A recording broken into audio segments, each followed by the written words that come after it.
El Mazal, ustedes saben, Capricornio en español es el cabrito, en hebreo el Gedi.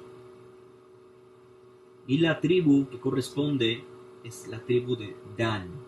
El nombre de Tevet proviene del calendario babilónico, Tabitu, según los expertos, y según ellos esto alude literalmente a un hundimiento, y quizás eso es debido a la cantidad de lluvia que cae en este mes, en el mes de Tevet.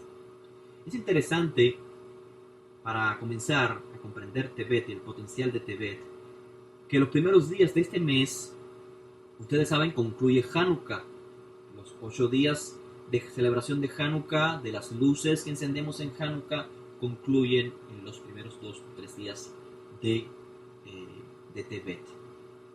Por lo tanto, es como una continuidad de cierta manera del previo mes. Todo este nuevo caminar, este nuevo proyecto, esta revelación de la luz de manera única, se transmite también un poco. Iniciamos Tevet con esa luz, con esa inocencia para proyectarnos en referencia a Hashem. Pero comienza lo fuerte. De igual manera, leemos en Ezequiel, y por esto este mes también se conoce como los días de juicio, porque fueron días donde comenzó Jerusalén a ser situada por el rey de Babilonia. Dice así el profeta Ezequiel, capítulo 24, los versos 1 y 2. Vino a mí la palabra del Eterno en el año 9, en el mes 10, o sea, Tevet, a los 10 días del mes, diciendo: Hijo de hombre, escribe la fecha de este día. El rey de Babilonia puso sitio a Jerusalén este mismo día. Por lo tanto, el 10 de Tevet hay un ayuno conmemorando esta fecha en que inició la agresión babilónica sobre Jerusalén, ciudad sagrada, la ciudad que estaba localizada en la zona de Binyamin, la cual, ustedes saben, esta agresión de Babilonia finalizó un año después con la destrucción del primer templo, y obviamente el exilio y todos aquellos momentos tan fuertes, tan tristes para nuestra historia. Por lo tanto, esto nos habla de juicio sobre Jerusalén. Cuando viene un juicio sobre la casa, literalmente sobre la casa de Hashem, sobre la ciudad sagrada, es porque también vendrán juicios sobre las demás naciones. Siempre que veamos a un justo padecer, tengamos cuidado, preparémonos, porque el juicio viene para todos por igual. Cuando se va a hacer un juicio, siempre se toma como medida estándar la máxima actitud de un justo. O sea, una persona pudo llegar a este nivel, significa, o sea, un nivel muy alto, muy elevado, significa que si él pudo, si ese ser humano pudo, todos los demás pueden. De cierta manera, quizás no se puedan elevar tanto como el Sadik, pero si él pudo, los demás pueden. La naturaleza nos sigue hablando de quién es Hashem. La naturaleza nos sigue mostrando la compasión del Creador por sus criaturas. Por supuesto, la justicia también. Como Hashem es justo, es verdadero, lo que dice lo hace. Todo lo que el hombre siembra lo segará. La naturaleza nos habla de la existencia de un ser supremo que nos enseña a vivir con rectitud, con justicia, con amor, con bondad.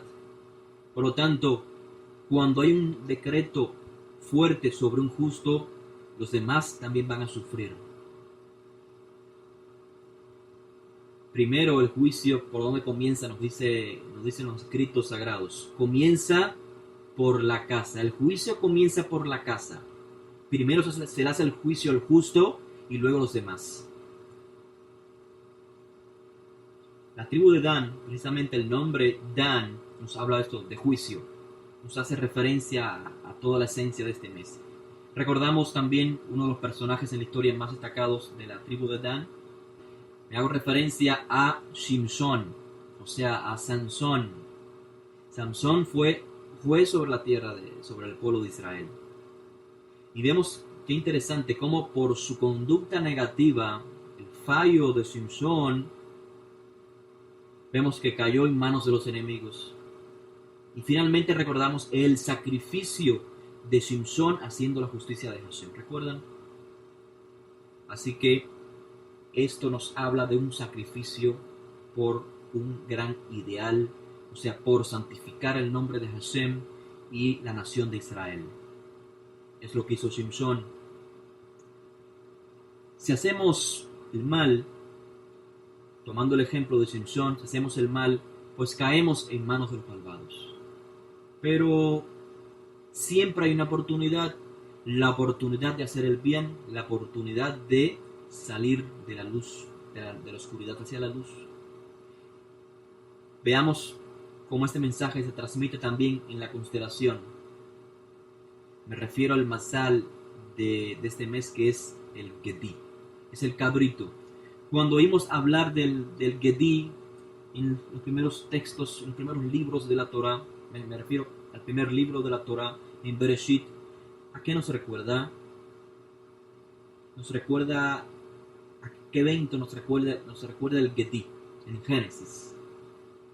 Recuerden, el Gedí es el cabrito.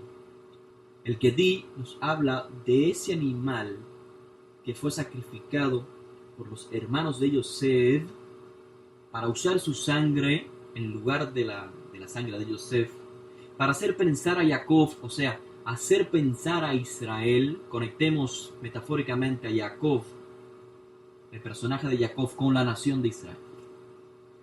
El Gedí es un animal que mataron y usaron su sangre. Mataron, ¿quiénes? Los hijos de Israel, o sea, los hijos de Jacob. Mataron para usar la sangre y hacer pensar a Jacob, hacerlo entristecer y hacerle pensar que Yosef, ya dijimos, la esperanza espiritual de Israel, había muerto. El Gedí fue el medio, fue el sacrificio. El contexto otra vez es: Jerusalén es situada y todo parece mal. Yosef aparentemente está muerto y todo parece mal. La esperanza de Israel se ha muerto y todo parece mal. Pero, como en el caso de Shimshon tuvo la oportunidad de tornar el mal para el bien. Tomar esta oportunidad que aparentemente era tan negativa y llevarla a un bien, aunque le costó la vida. Lo mismo aprendemos en este mes con el Gedí, con Jerusalén situada. Tenemos una oportunidad de tornar el bien, tornar al mal al bien. ¿Cuál es entonces el método finalmente para tornar todo al bien? ¿Cuál es el método de apartarme del mal en este mes de juicio? Hashem permite, como en el caso de Yosef, permitió que pasaran diferentes cosas fuertes en su vida.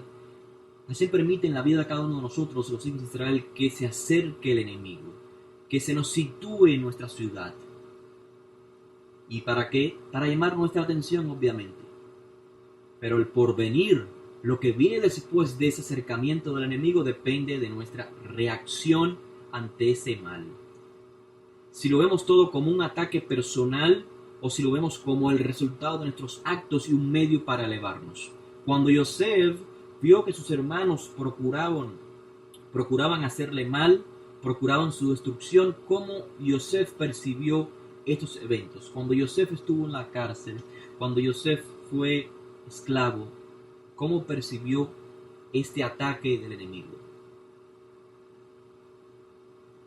Si creemos en la Hashgaha Pratit, como dijimos en la clase previa, en la guianza divina de que todo lo que me pasa no es por gusto, sino hay una razón positiva detrás de todo, entonces en nuestros enfrentamientos con nuestros enemigos físicos o espirituales debemos de canalizarlas, nuestros enfrentamientos, canalizarlos, no dejando que el ego sea el que reaccione ante la prueba. Lo lógico, sí, claro, es enfadarse primero, es quizás la indignación de que vamos a ser atacados, que estamos siendo molestados por un enemigo. Pero lo importante es que el enfado y la indignación, que no son malas en sí mismas, no sean provocadas por el ego. Porque el ego, cuando se siente atacado, entonces es que se indigna y se enfada. Pero cuando lo hacemos por Hashem, la cosa es diferente. Cuando el enemigo se acerca y tenemos la capacidad de reconocer las razones por las que se ha acercado, es para que conozcamos nuestra reacción. Si la indignación es porque van a destruir nuestro templo lujoso o porque van a destruir el santuario dedicado a Hashem, porque están atacando al pueblo elegido, como hizo David ante Goliat. Nuestro medio de conexión con nuestro Padre lo van a destruir. Esta fue la respuesta de los macabeos. Cuando el enemigo, o sea, nuestro propio deseo, en este caso el enemigo espiritual, que es nuestro propio deseo por hacer el mal, el Yetzer Hará, nos pone en pruebas, o sea, nosotros mismos nos ponemos en pruebas. ¿Cuál es nuestra reacción ante el Yetzer Hará? Ante la situación dificultosa que nos enfrentamos. Nuestra reacción debe ser en honor a Hashem. Y como sabemos ya, si es en honor a Hashem, entonces no podemos dejar que el ego sea el que reaccione. Ahora, ¿cómo sabemos si nuestra reacción de indignación, de enfado, es en honor a Hashem o por el ego? ¿Cómo podemos saberlo? Cuando rendimos nuestro ser, nuestro yo, por algo que es superior a mí. Cuando nos rendimos ante el Ser Supremo. Mientras yo sea el mayor, entonces quien está ordenando es el ego. Pero si hay un Ser Supremo al cual yo me rindo, entonces sabemos que estamos actuando en honor a Hashem. Así que el Gedí, el Mazal, nos recuerda la actitud de Yosef. Es la persona que pasó la prueba, que rindió su ser al Ser Supremo y no se vengó, no se enfadó, no se indignó en base a su ego, porque se había sentido golpeado, maltratado, sino que todo lo que hizo, todo su enfado, su indignación, fue en honor a la promesa patriarcal, a la promesa de que Hashem haría un pueblo con los descendientes de Abraham. Fue basada no en el ego, sino en la percepción de la Hashgahat Pratit, fue que finalmente tuvo un bien positivo. Lo mismo pasó con Simson, como todo aquel prueba finalizó para un bien mayor, aunque perdió la vida. De igual manera hubiese sucedido en referencia al templo, cuando Babilonia, el rey de Babilonia, se acercó con todo su ejército a Jerusalén. Si hubiese habido un pueblo con Teshuvá, seguro que el fin, o cómo finalizó, mejor dicho, toda aquella guerra, la destrucción y el exilio no hubieran tomado lugar. Es interesante, el término Gedí, en hebreo, la gematría, el valor numérico de Gedí es 17. Qué interesante, ¿por qué? Porque 17 nos habla de Tov. El 17 es lo bueno. El valor numérico de Gedí es el valor numérico de Tov. Pero miren qué interesante, ¿cuántos años tenía Yosef cuando fue vendido a Egipto? 17 años, y precisamente el Gedí, el cabrito, fue usado como medio de representación de Yosef ante Jacob. Así que en el mes de Tevet estamos finalizando el aprendizaje, el Jinuj que comenzó en Hanukkah, la exposición de lo interior al exterior, la belleza, sacando la belleza interior, el aprendizaje, lo estamos finalizando ahora en Tevet. Y entonces viene la prueba, se acerca el enemigo. Lo importante entonces es en Tevet. Lo importante es cómo vamos a hacer el juicio sobre la prueba. ¿Cómo vamos a reaccionar ante la prueba? ¿Se acuerdan? Este es el mes de Dan, el mes del juicio. Nosotros decretamos juicio ante la prueba. ¿Vamos a hacerlo basado en el ego o en el honor a lo aprendido en Hanukkah? ¿O en base al honor de esa belleza interna? En base a la luz.